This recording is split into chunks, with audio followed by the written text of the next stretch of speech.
Bonjour à tous. Alors aujourd'hui, pour mon partage éthique, je vais vous parler du chapitre Happiness, Money and Giving It Away de Peter Singer. Alors en fait, ce chapitre, il commence en nous demandant si, selon nous, nous serions plus heureux si nous étions plus riches. En d'autres termes, est-ce que l'argent fait le bonheur? Est-ce qu'on peut tout avoir avec l'argent? En fait, c'est une question que on s'est déjà tous posée et à laquelle on a dû faire face. Et personnellement, j'ai toujours un peu eu du mal à y répondre. En fait, si on survole la question, il semblerait que oui, l'argent rend heureux, puisqu'il nous permet d'avoir accès à toutes les activités qu'on souhaite, à acheter tous les objets que l'on veut, sans se poser de questions.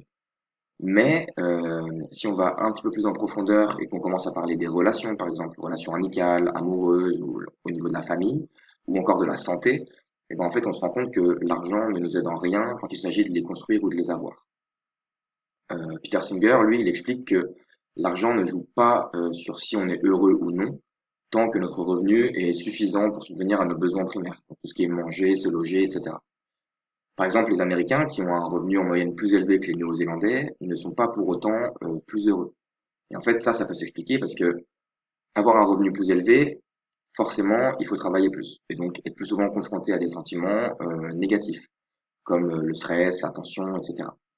Donc, le temps que l'on pourrait passer à faire des loisirs, eh ben, on le passe au travail, et donc on est plus souvent confronté à des situations où on est face à des gens qui sont hostiles, en colère ou aigris, et donc ça se répercute sur nous. Et enfin, Peter Singer, il finit le chapitre en racontant l'histoire de Warren Buffett, qui est en fait un multimilliardaire américain, qui a travaillé toute sa vie, il a fait de l'investissement pendant toute sa vie.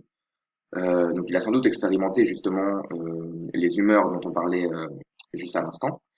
Euh, mais comment est-ce qu'il a donné un sens à sa vie? Puisque du coup, il a travaillé toute sa vie sans jamais lâcher prise. Et ben en fait, il a fait le plus gros don philanthropique de l'histoire. Il a donné 30 milliards de dollars à la fondation Bill et Melinda Gates, ainsi aussi que 7 milliards de dollars à d'autres fondations. Et en fait, son bonheur à lui, il se retrouve, à juste titre, dans l'idée que son travail acharné, tout au long de sa vie, et ben, par l'intermédiaire des fondations, il va contribuer à sauver des vies, à guérir des maladies. Et ce que j'aime beaucoup, et je vais vous laisser là-dessus d'ailleurs, c'est une phrase que Peter Singer dit suite à ça, où en fait il dit que there is more to happiness than being in a good mood. En fait, il y a plus dans le bonheur que d'être de bonne humeur.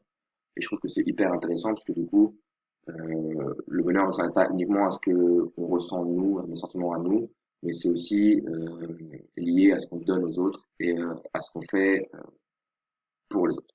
Voilà. Donc merci de m'avoir écouté et puis je vous souhaite une bonne fin de semaine à tous.